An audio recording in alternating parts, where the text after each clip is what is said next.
This incident happened in China. A bishop was arrested by the communists, put in prison, and he told one of the missionary sisters, to whom he gave the tabernacle key, to remove the Blessed Sacrament from the chapel. It was on the second floor of this house, lest it be defiled by the communists who would take over his residence. The bishop was in prison for 2 or 3 years. He wasted away skin and bones, wore a black stocking cap, a black kimono, was too weak to stand. During the few moments of the day they were released from the prison. In the prison yard he had to be supported by 2 fellow communist, or rather Chinese prisoners. The nun went to the chapel, took the Blessed Sacrament, but she hid it in a loaf of bread.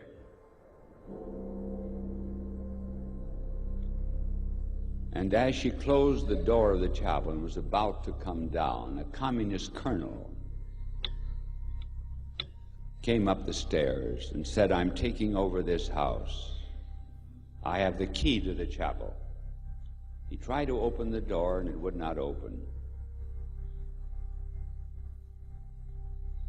He said, "Here, you open it." She said, "I can't. My hands are filled with bread." "Put the bread on the stairs." She said, "The stairs are dirty." "Then give me the bread."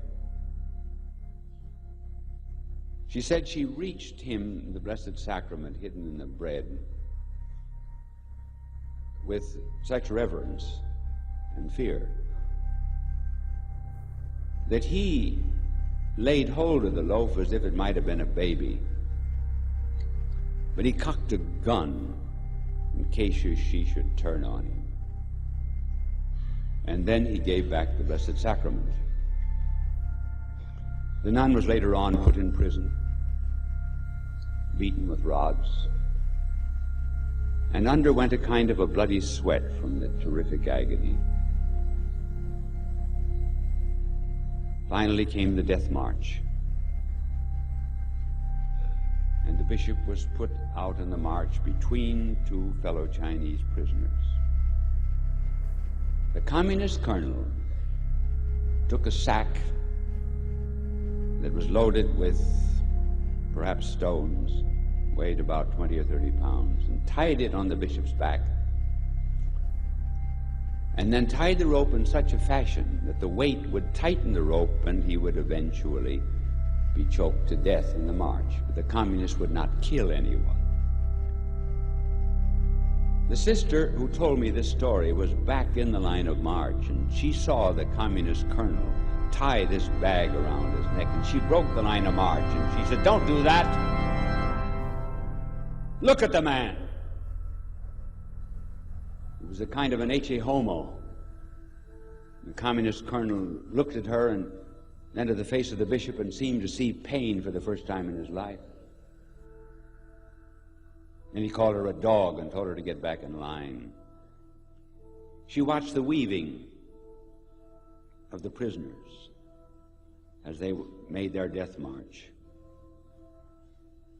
And after a mile or two, she caught sight of the bishop, still supported by the 2 fellow Chinese prisoners, but the sack was not on his back.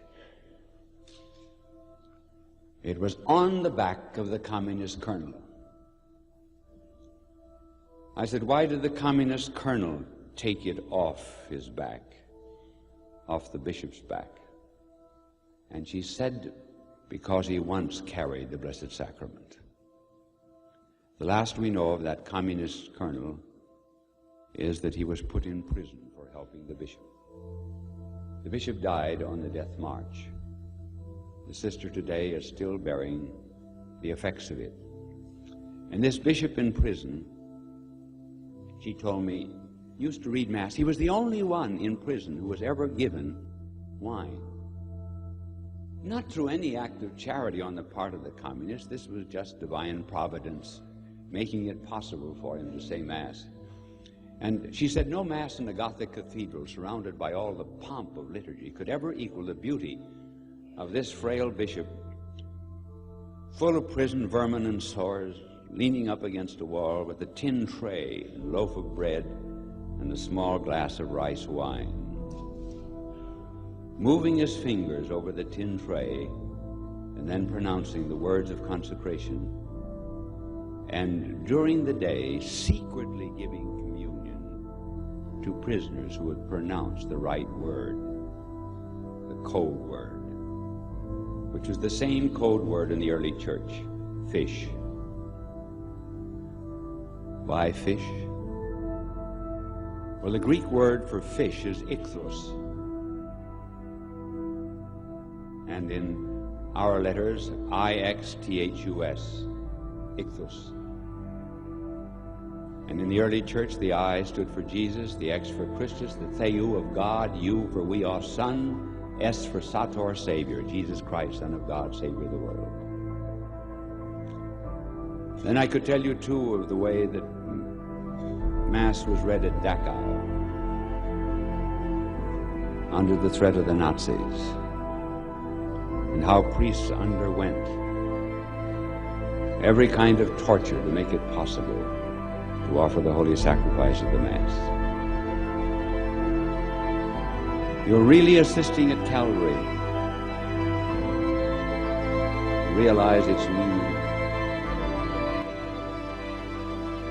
But there's a law that runs all through nature. We live by what we slay.